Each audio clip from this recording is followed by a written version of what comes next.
Hey guys, how are you? Allie Trutman, founder and CEO of Wicked Sheets here with the one, the only Dr. Kevin Chapman.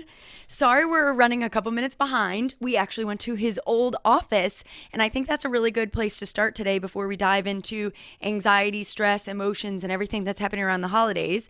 So, talking about being busy around the holidays, you've been busy moving to a new office. I've been very busy moving to a new office. In fact, we moved July 1st and we started what's called KY Cards, which stands for Kentucky Center for Anxiety and Related Disorders. So everything's expanding, everything's growing. There's a lot of anxious people, and we're here to help. Yes, a lot of anxiety going on right now. I know a lot of you are probably off today, preparing for the holiday craze tomorrow, Friday, and of course, it lasts all weekend long. Tell me, are there a few other people that have that are in this office, and what are their specialties? Yeah, as of right now, we have two other providers. We have some others being added. We have Dr. Chelsea Mitchell, who's a child psychologist who specializes in anxiety like I do, but she works with smallers, right? Okay. And then we have Dana Delafield, who's a licensed psychological associate, and her specialty is eating disorders. Oh, that's wonderful. Yep. So serving the Kentuckiana area, as you know, Dr. Chapman and I have been friends for a very long time, and we try and do these updates for you guys as often as possible, but he's a very busy guy, and we're busy slinging sheets. So today, instead of talking about night sweats specifically, we want to talk about those disorders that are associated with night sweats. So anxiety, emotional disturbance, depression, and we thought we would do a special on the holidays. So why don't you tell me what some of your patients are coming to you, and what are some of the triggers right now that your patients are suffering from? Shoot, that's a good question, Allie. I think that there's a lot of different conditions related to anxiety that are affected during the holidays that are triggers. Like one in particular that I work with a lot would be I have a lot of clients who have panic attacks while driving. So travel in and of itself is really stressful. So that's not something a lot of people with anxiety look forward to, because it's like, oh, if I'm in the car, I feel trapped. And if I feel trapped and I can't escape, which really it's temporary confinement. It's not really being trapped. But if you say that to your body hears Jaws music and you instantly have a panic attack. So there's that, right? Mm-hmm. So people who, avoid travel, air travel, driving long distances, that's big. Another one, of course, is like taboo topics around the dinner table. It's like I'm interacting with Cousin Eddie from Christmas Vacation, and therefore, like, that's going to be stressful because what if he brings this up? What if he brings up these things? It's like, how am I going to handle that? So that's always stressful to be around certain family members that, of course, bring up taboo topics, or they're just uncomfortable and have a bad relationship with. Those are big. And I think the third one would be something that we've talked about in the past informally, and that's what we call the target effect, where it's just the, having to buy a lot of things, like going into stores like Target, and it's like I can't keep my hands off everything, right? So we talk a lot about that sort of thing, how to have self-control and to not go in and just buy everything and be broke after Christmas. I love that. My palms were actually getting sweaty as we were talking about it.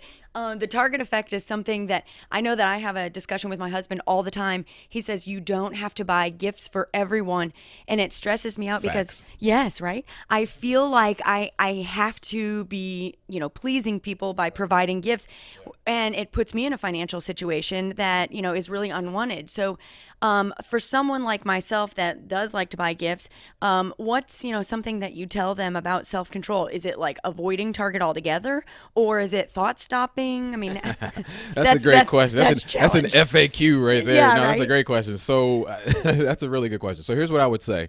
I would say that I would treat going to Target like what I call an emotional exposure practice. Like, people are afraid of elevators. It's like you got to confront elevators. You don't avoid them, because avoidance reinforces anxiety and makes it bigger than it really is. So Target's the same sort of way, and it could be any store, but ultimately it's called the target effect.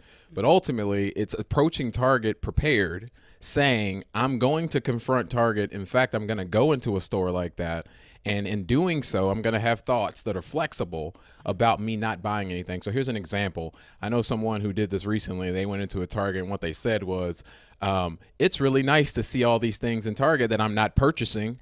So it's like they'll go to the store and legitimately feel anxious about not buying something, but intentionally saying, I'm not allowed to, but literally exposing themselves to Target by confronting it as opposed to avoiding it, because, as we said, avoidance will backfire. So really preparing in advance for the things I'm going to say to myself about going shopping and actually not spending a dime on purpose is a really good way to practice self-control.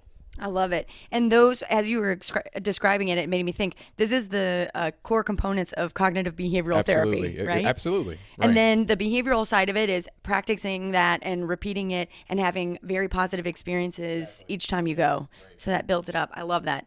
And I love that you mentioned the travel thing. I've talked to you before about my travel anxiety. I'm not a fan of flying. And, some of the things that we've talked about before, like the 478 breathing. But really, I think preparing yourself and talking to your therapist or your counselor about it is key. Yes, So, absolutely. what's a really good takeaway for our traveling fans that are watching today, whether by plane or by car? And honestly, it ties into Wicked Sheets really well because I know when I fear traveling, I'm up all night. I think about it. I perseverate on it. So, what's something we can help our fans and customers watching today? Yeah, well, I think that there's a couple things. If I had to give two nuggets of truth, what I would say is two things. One is pick out flexible thoughts in advance. Like a lot of times we treat our thoughts like facts when really they're hypotheses. So if I can pick my thoughts out in advance about what travel is going to look like, saying things like this is temporal, this is not going to last forever, this too shall pass, right? Because it's true. It's not like you're going to be there forever, and you can technically leave whenever you want to leave. So recognizing the temporal nature of travel is important. Secondly, there's a huge difference between being trapped Right. and being temporarily confined. And I think being temporarily confined is any situation we find ourselves in, whether it be in a car for an extended period of time, whether it be on an airplane, whether it be in a room where they're talking about things in like grandma's house that's really hot, 99 degrees. Like that's temporary confinement, though it feels trapped because our body is a gentleman or a gentlewoman. It's going to respond to what you tell it. So if I'm saying, right, that this is a dangerous situation, I'm cueing Jaws music every single time, and therefore my body's going to prepare me with fight or flight. So really just thinking about, I mean, breathing is certainly helpful. And let me say one thing about breathing. Breathing is a portable tool Right. to help us stay in uncomfortable situations. It's not the antidote, but it's certainly helpful to help me stay in an uncomfortable situation. So if I do that, that's really, really important and helpful. I love that because I know a lot of people think, okay, if I just practice breathing all the time, it'll go away. And you're right, it's temporary, it's portable, but really overcoming that anxiety is something you have to do and practice and prepare over and over and over again. Right. And I call that the emotional law of gravity, anxiety. It's kind of like saying invest anxiety for a calmer future. You have to confront anxiety. It ebbs and flows and it gets bigger the more I avoid it. So if I confront it in a prepared way, because anxiety is about uncertainty. What if this occurs? I can't predict or control outcomes. So if I'm confronting anxiety as opposed to pushing it away, that has the effect of backfiring and making me more anxious when in reality, if I confront it, it always has an ending point. I love it. Anxiety, and the reason why we always talk to Dr. Chapman and other physicians is one of the number one conditions that our customers at Wicked Sheets suffer from. So those that are waking up with sleeplessness, having night terrors, night sweats, the side effects, the unwanted side effects of anxiety, depression, and even medications used to treat those can be increased flushing, increased blood flow to certain areas. So I always just like to do a tidbit on what can we tell our sleepers that are sleepless in the middle of the night. What are a few tips that we can give them if they're waking up with excessive thoughts? You and I were talking about this earlier.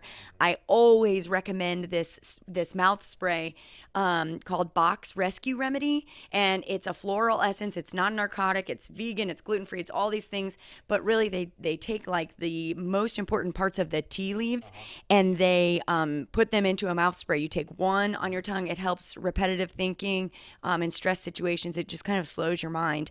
Outside of that, and I know you guys don't really push medication very often, what are some other behavioral changes that we can make at night? That's a great question. So obviously disrupted sleep is a symptom of a lot of different types of symptoms. So anxiety and depression in particular, and primary insomnia is a big issue in many ways. And one of the two tidbits about sleep problems is this.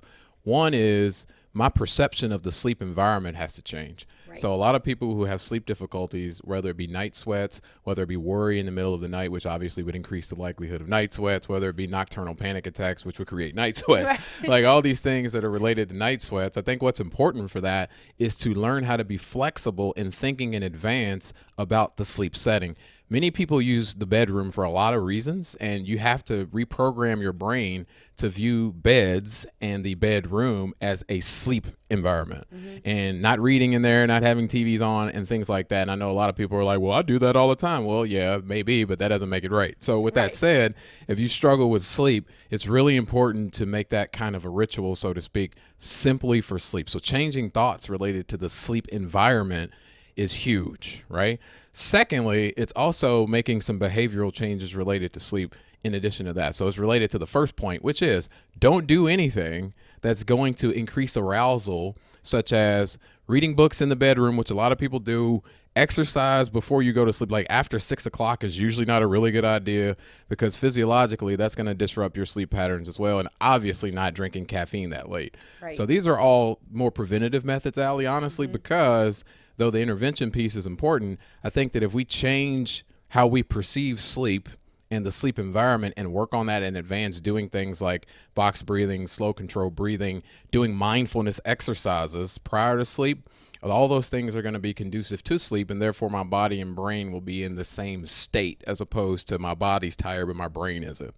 I I have never heard that so profound but understandable and relatable before, and that's one of the reasons why all of our fans absolutely love you. As I've said Well, I before, appreciate it. yeah. Well, you've been an educator, but you're also you present it in a way that I feel like I'm not overwhelmed, and so we hope that's what's helping you guys gonna sleep better tonight. So I think that's about all the time we have. I know you have patients to see, and you guys have turkeys to cook and some good dreams to have tonight. So I just want to say thanks again for watching. You can check us out on wickedsheets.com and drkevinchapman.com. Yep. We have the websites available for you, and this, of course, will be recorded and put up on our YouTube channel, so you guys can refer back to it anytime. Thank you guys so much. Thank you, Dr. Chapman. Yeah, thank you. All right, happy holidays.